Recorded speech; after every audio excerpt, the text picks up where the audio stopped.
If you want a better brain, avoid these 3 foods.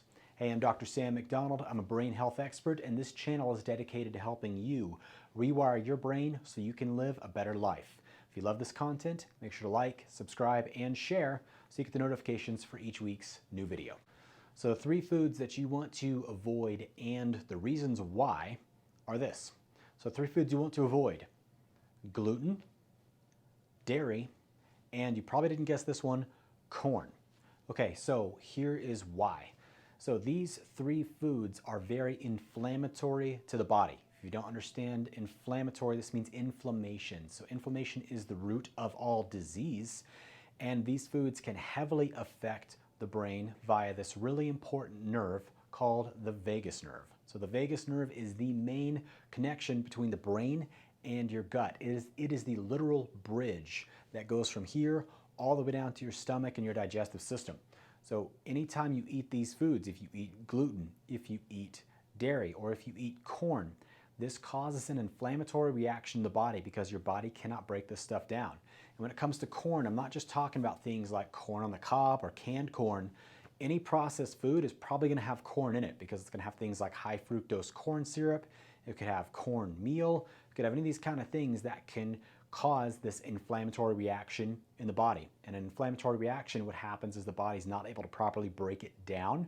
It passes into the bloodstream. The immune system tags it as an inflammatory marker, and it starts to go to war.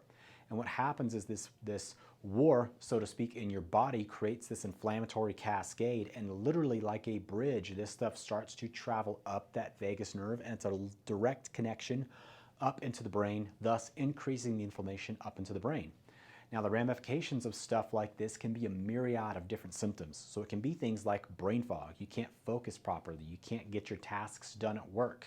It also can be sleep issues because it's going to increase your stress response, so you're not able to properly wind down at nighttime.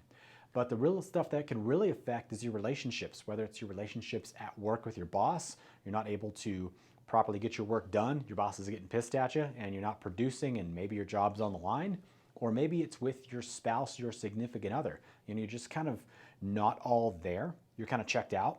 And your partner's like, man, what's going on with you? Hey, honey, sweetie, what's wrong? Like, you're not all here. I feel like I'm talking to a zombie because of these foods that you're eating. It's causing you to withdraw from the environment because your body's in this hyper stressed out, inflamed state.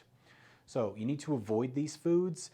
Start off with something simple. So try to avoid them for like 2 weeks. Okay. And if you start to notice that you're doing better, you have less brain fog, you have less angry outburst episodes, you're sleeping better, then you know that these foods are inflammatory for you.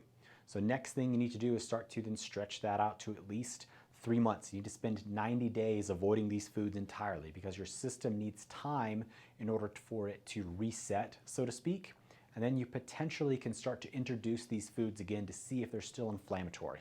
So what you want to do is introduce them one at a time. So start with one, eat something of that, give yourself a day, see how you respond to it, and then try another food.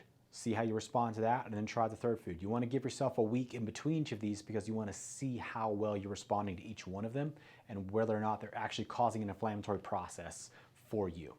All right, so on that note, you should be healthy by choice, not by chance. And for that reason, I will see you on the next video.